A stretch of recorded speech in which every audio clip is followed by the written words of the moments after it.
জয়নুল আবেদিন জুবায়ের। গুরুত্বপূর্ণ ভাষণ প্রদান করবেন অধ্যক্ষ আল্লামা জয়নুল আবেদিন জুবায়ের।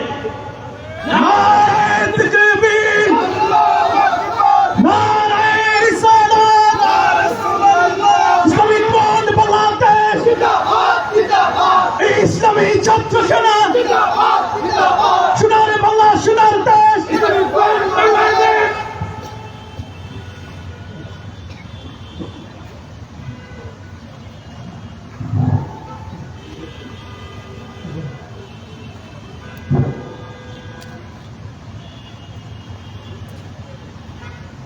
نحمده ونصلي ونسلم على رسوله الكريم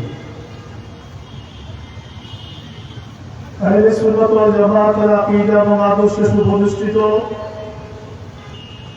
এদেশের গণমানুষের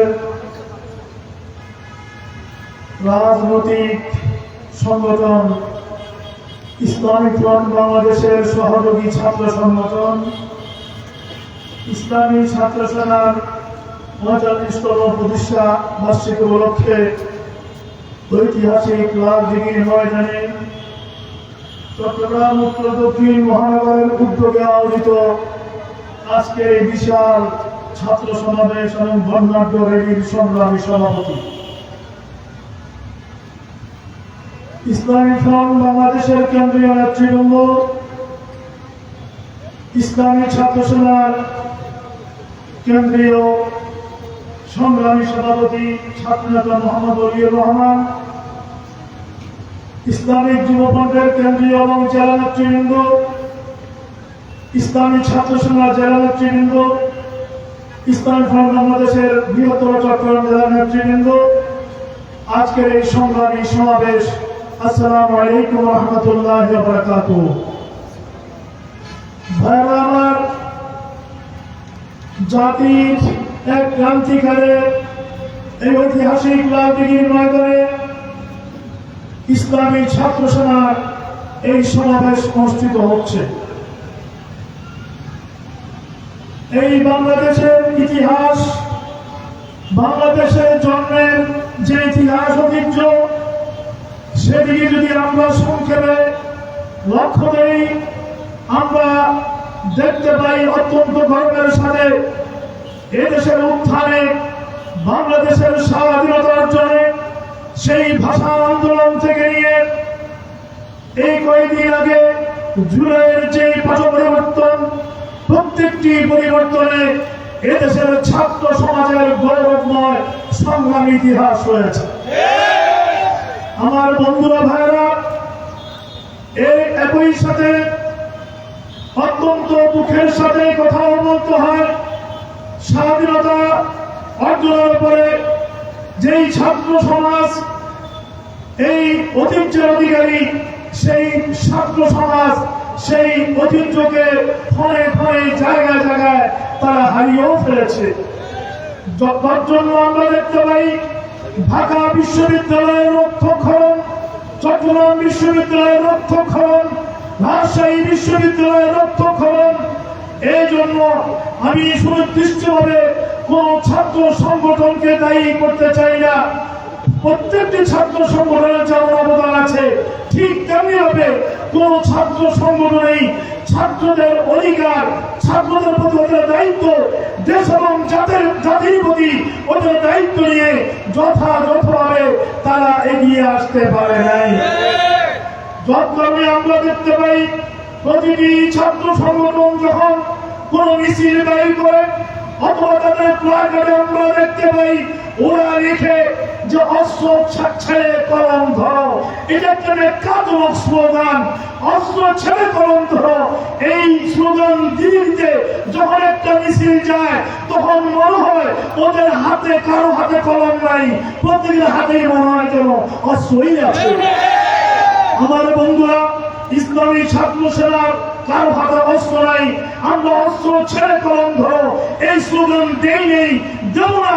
বরঞ্চ আমরা চ্যালেঞ্জ করে বলতে পারি ইসলামী ছাত্র সেনার প্রতিটি নেতা কর্মীর হাত পবিত্র, তারা কোনদিন আজ পর্যন্ত অন্য সংগঠন বা কারো প্রতি অস্ত্র নিক্ষেপ করার কথা একটা ঘৃণা হয়েছে।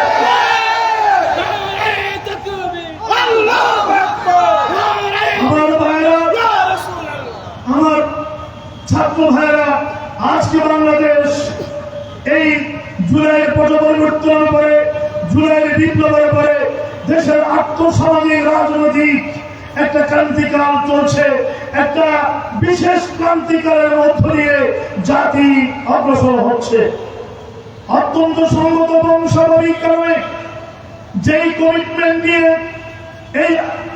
এই বিপ্লব হয়েছিল, ছাত্র জনতার যে জুলাই বিপ্লব হয়েছিল, সেখানে কমিটমেন্ট ছিল এটাই যে পূর্বের অবস্থাকে পরিবর্তন করতে হবে এবং বৈষম্যবিহীন সমাজ ব্যবস্থা বিনির্মাণ করতে হবে।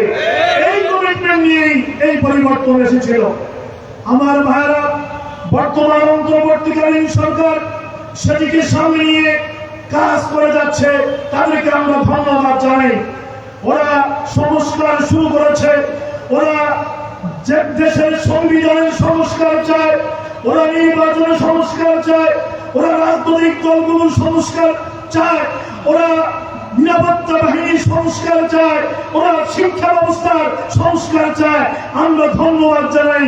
আমাদের পুরাণের পক্ষ থেকে বক্তব্য একটাই, রাজনৈতিক দলগুলোর সাথে যে সমস্ত রাজনৈতিক দলগুলো সেই নির্বাচন কমিশনে নিবন্ধিত, ওদের সাথে আলোচনার মাধ্যমেই জাতির এই সংস্কারকে ফাইনাল করতে হবে। আমার ভাইরা, এবং আমি সাথে সাথে কথা বলতে চাই, সংস্কার কোনদিন একটা কারণে হয় না। একটা সরকার সংস্কার করে শেষ করতে পারে না।